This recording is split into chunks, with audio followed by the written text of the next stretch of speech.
Hello friends, welcome to MS maths. So wave and oscillation chapter जो subject है उसमें हम बात कर रहे थे जो हमारा सुपरपोजिशंस होता है इंटरफेरेंस में, और उसके बारे में हम बात कर रहे हैं यहाँ पे। तो वेव सुपरपोजिशन की हम बात कर रहे हैं। आज हम उसमें आगे का डेरिवेशन करने वाले हैं, जिसमें हम बात करेंगे superposition of two collinear simple harmonic oscillation of different frequencies. इससे पहले हमने बात की थी सेम फ्रीक्वेंसीज के लिए, उसका डेरिवेशन आपको लिंक डिस्क्रिप्शन में मिल जाएगा। हम बात कर रहे हैं यहाँ पे कोलिनियर सिंपल हार्मोनिक मोशन की, जो ऑस्किलेशंस होते हैं उनमें डिफरेंट फ्रीक्वेंसीज की। ये यहाँ पे पॉइंट इंपॉर्टेंट रहेगा, डिफरेंट फ्रीक्वेंसी। अब डिफरेंट फ्रीक्वेंसी कैसे है उनके आप समझना। हम यहाँ पे कंसिडर कर रहे हैं, let consider two collinear harmonic oscillation. जो कोलिनियर हार्मोनिक ऑस्किलेशंस होते हैं ऑफ डिफरेंट फ्रीक्वेंसी, उनकी frequency nu and nu plus nu dash है। Okay, nu and nu plus nu dash successive है यहाँ पे, and different amplitudes A1 and A2। Amplitudes जो हैं उनके A1 एंड A2 है। तो अब हम इनको रिप्रेजेंट कैसे करेंगे? तो जो सेम फ्रीक्वेंसी होती है जहां पे, तो वहां पे डिस्प्लेसमेंट जो होता है SHM का, वो x is equal to a cos omega t होता है। क्या होता है? a cos omega t. But यहाँ पे जो है फ्रीक्वेंसी क्या है? Different frequency. इट मीन्स हम इसको क्या लिखेंगे? x1t। अब यहाँ पे डिफरेंट फ्रीक्वेंसी है तो हम यहाँ पे 2 ले रहे हैं ना, 2 कोलिनियर ले रहे हैं, इसलिए हमने x1 के लिए बात कर रहे हैं। तो ये हो जाएगा उसके लिए एम्पलीट्यूड A1, और यहाँ पे हम लेंगे sine 2 pi mu t. Okay, 2 pi mu t. अब यहाँ पे अगर हम बात करते हैं कि 2 पाई म्यू जो होता है वो किसके इक्वल होता है? फ्रीक्वेंसी f के इक्वल होता है। और हम यहाँ पे 2 पाई म्यू डैश जो है दूसरी हमारी फ्रीक्वेंसी, उसको हम यहाँ पे g से डिनोट करेंगे। तो हम यहाँ पे एक बार देखते हैं इसको हम कैसे लिखेंगे। x1 t is equal to A1 sine ft। इसको हमने क्या लिख लिया? A1 sine ft। So this is our equation number 1। अब मैं अगर सेकंड डिस्प्लेसमेंट या फिर सेकंड मोशन की अगर बात करता हूं, सेकंड ऑस्किलेशन के कोलिनियर में, तो कोलिनियर ऑस्किलेशन के अगर हम बात करते हैं तो वो हो जाएगा A2 साइन, ये यहां पे क्या होगा? 2 पाई तो बाहर रहेगा। ओके, अब यहां पे फ्रीक्वेंसी म्यू की जगह पे क्या आ जाएगा? न्यू प्लस न्यू डैश, यही होगा। और यहां पे क्या आ जाएगा? टी। तो हम क्या करते हैं, इसको सिंप्लीफाई कर लेते हैं थोड़ा। तो ये हो जाएगा sine 2 pi nu plus 2 pi nu dash into t. Okay, अब हम यहाँ से चलो अंदर टी से अगर मल्टीप्लाई करवाते हैं तो ये हो जाएगा, अगर हम ऐसे ही रखते, चलो एक बार हम इसको ऐसे रख लेते हैं। अगर टी से अंदर मल्टीप्लाई भी करवाते हैं तो नो प्रॉब्लम। तो ये हो जाएगा x2 t is equal to A2 sine, हमने इसको क्या लेट किया है? f लेट किया। इट मीन्स ये क्या हो जाएगा? f plus g into t. G भी यहाँ पे फ्रीक्वेंसी है, ये दोनों क्या है? फ्रीक्वेंसीज को डिनोट कर रही है। ओके, ऐसा नहीं समझा कि ये कोई अदर फिजिकल क्वांटिटी है, ऐसा नहीं। ये दोनों क्या है? फ्रीक्वेंसीज है। तो एक को हमने ऐसे डिनोट किया है 2 पाई म्यू को, और 2 पाई म्यू डैश जो है उसको हमने जी से डिनोट किया है। ये बस इतना सा इसमें डिफरेंट है।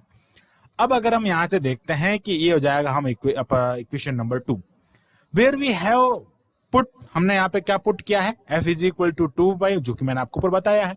अब हम अगर यहाँ पे बात करते हैं कि वी फर्दर एज्यूमिंग दैट, हमने इनको तो एज्यूम क्या है, लेटस यहाँ पे ये भी क्या क्या assume, we further assuming that A1 is greater than A2, let A1 is greater than A2। ये क्या है? फर्स्ट वेव का एम्पलीट्यूड है, और ये सेकंड वेव जो भी ऑस्किलेशन जो हम लेट कर रहे हैं यहाँ पे, उसका एम्पलीट्यूड है। ऑन सुपर इम्पोजिशन, जो सुपरपोजिशन होता है, superposition the displacement of resultant. Superposition का जो लॉ होता है, by the law of superposition, by the law of superposition, तो जो सुपरपोजिशन का लॉ होता है, वो लॉ क्या होता है? XT, ये क्या हो जाएगा? XT, देखा आप यहाँ पे, ये XT जो है वो x1t प्लस x2t के इक्वल होगा। एल्जेब्रिक सम जो होता है, रिजल्टेंट जो आपके पास में डिस्प्लेसमेंट होता है, ये क्या है? Resultant displacement. ये क्या है? फर्स्ट वेव का डिस्प्लेसमेंट। ये क्या है?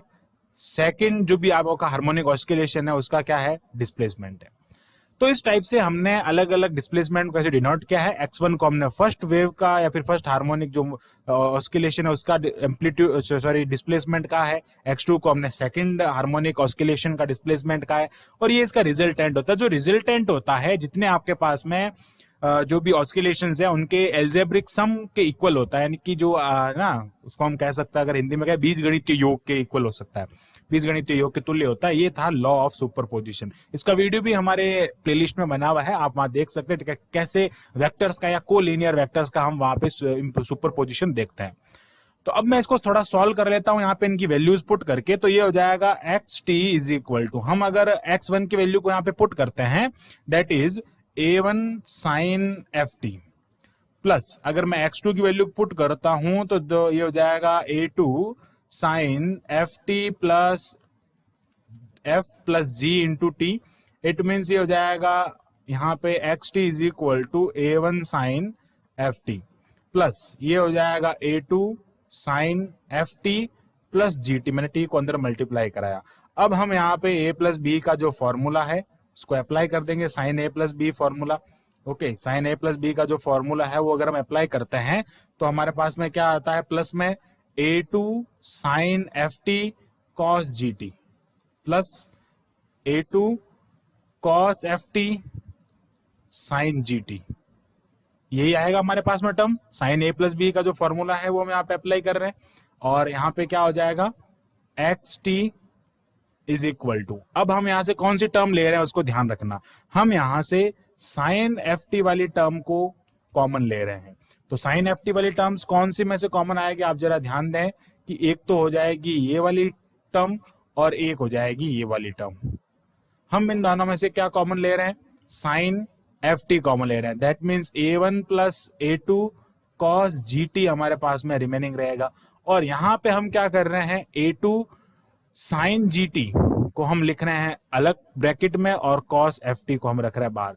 हमने यहाँ पे क्या किया, एफ टी के जो फंक्शन है यानी कि एफ फ्रीक्वेंसीज के जो फंक्शन है, एफ फ्रीक्वेंसी जो इनिशियल जो फर्स्ट फ्रीक्वेंसी है म्यू, उसके जो फंक्शन है उसको हमने बाहर रखा है यहाँ पे भी और यहाँ पे भी। जो सेकंड जो है mu dash, mu plus mu dash वाली फ्रीक्वेंसी जी, जिसको हमने अंदर रखा है।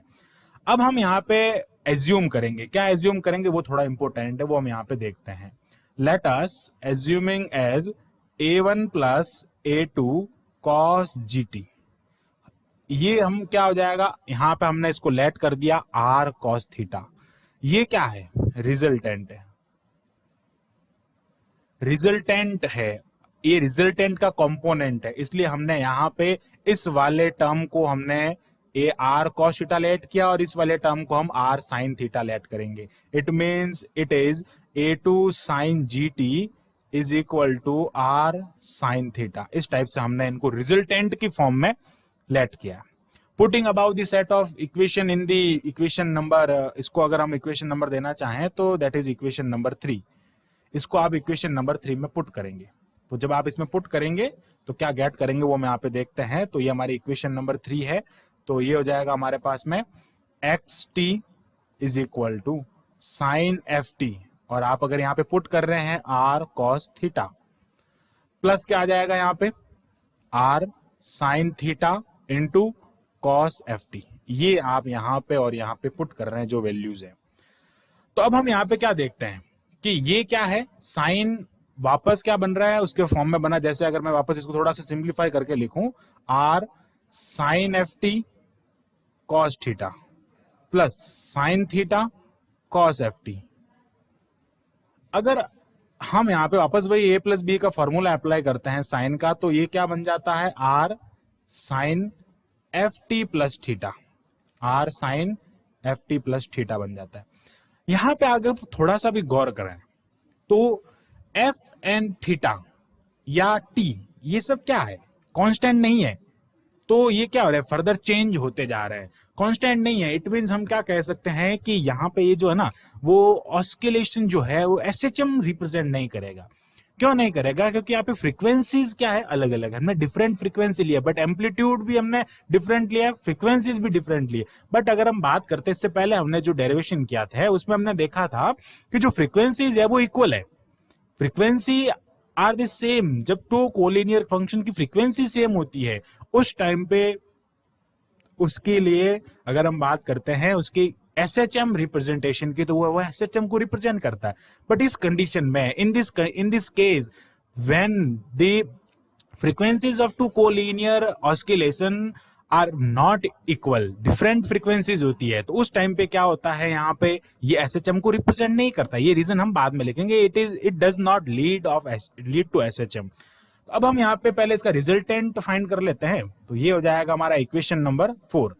हम ये रिजल्ट को बाद में लिखेंगे, हम उससे पहले एक बार जो हमारा और कंडीशंस जो है यहाँ पे, जो SHM की जो कंडीशंस है उसमें हम अगर बात करते हैं, यहाँ पे रिजल्टेंट R की बात करता हूं मैं। यहाँ पे resultant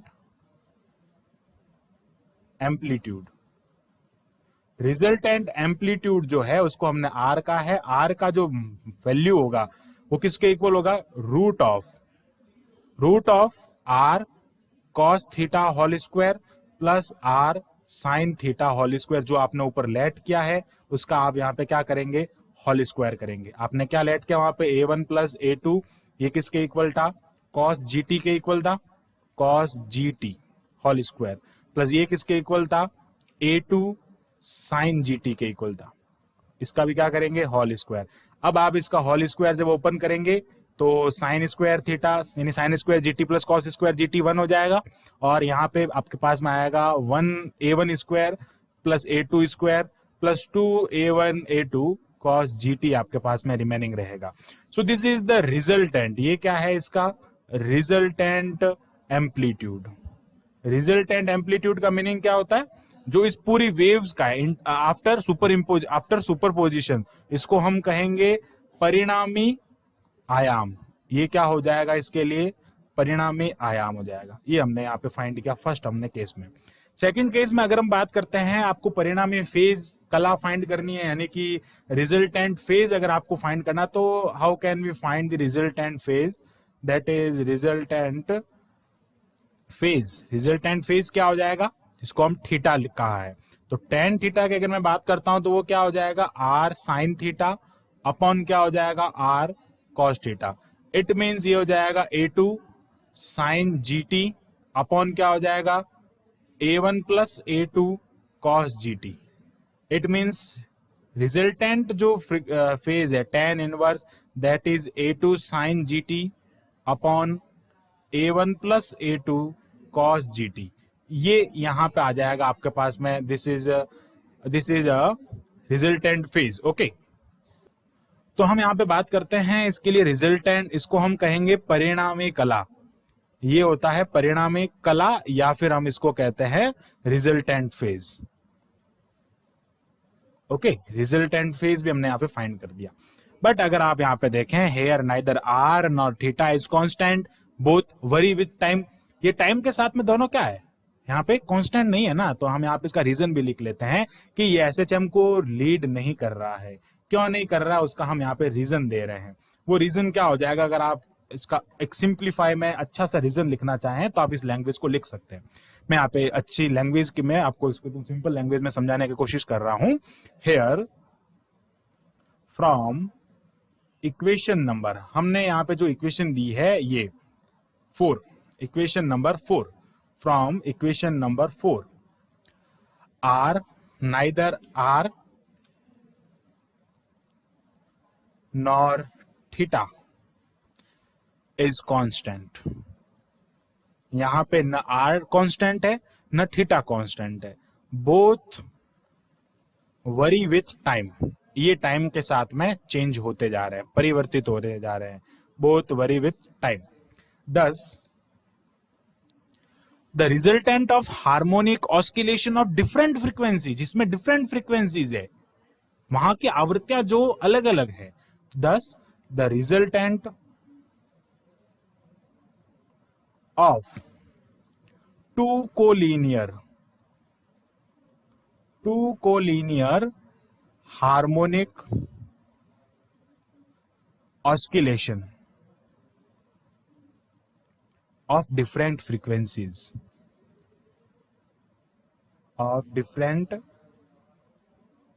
frequencies does not lead to SHM, ये SHM को रिप्रेजेंट नहीं करेगी, SHM में नहीं होगी। क्यों नहीं होगी उसका रीजन हमने दे दिया। यहाँ पे R एंड थीटा जो है वो न कांस्टेंट है, ना R कांस्टेंट है, ना थीटा कांस्टेंट है, neither R nor theta is constant, both very with time. यहाँ पे आप देख सकते हैं इस इक्वेशन में, ये इसका रिजल्टेंट है, इसको हम क्या कहेंगे, इसके लिए रिजल्टेंट हो जाएगा। ये रिजल्टेंट में यहाँ पे F और थीटा, F और थीटा, और यहाँ पे अगर आप R को भी अगर देखना चाहें तो वो क्या है, टाइम के साथ में वरी कर रहा है, टाइम के साथ में चेंज हो रहा है। R एंड थीटा वो क्या हो रहा है, फ्रीक्वेंसी, इस फ्रीक्वेंसी पे डिपेंड कर रहा है। ये फ्रीक्वेंसी कभी भी कुछ भी चेंज हो जाएगी, तो R भी चेंज, थीटा भी चेंज। तो इस टाइप से यहाँ पे ये जो है वो किस पे डिपेंड कर रहा है, यहाँ पे हमने जो लेट किया है ऊपर आप देख सकते हैं, ये भी क्या है, G, फ्रीक्वेंसी भी, यहाँ पे भी तो G भी तो एक फ्रीक्वेंसी है ना, ये भी अगर चेंज हो रही है तो यहाँ पे क्या हो जाएगा, R की वैल्यू में चेंज होगा कि नहीं होगा, R cos थीटा में चेंज होगा। Then R and theta is not constant, neither R nor theta is constant with vary with time, ये वरी टाइम के साथ में चेंज हो रहा है। It means the resultant of two collinear harmonic oscillation of different frequencies. That is important. Different frequencies, not same frequencies, different frequencies. In this condition, in particular condition, different frequencies does not lead to the SHM. SHM को lead नहीं करेगा। So I hope आपको ये जो topic है वो समझ में आया होगा। So thanks for watching this video. Keep watching MS Maths and subscribe the channel MS Maths अगर आपने हमारा चैनल अभी तक सब्सक्राइब नहीं किया है, क्योंकि यहाँ पे आपको मिलेगा BSc के लिए पूरा video lecture with important question and with notes on our MS Maths website.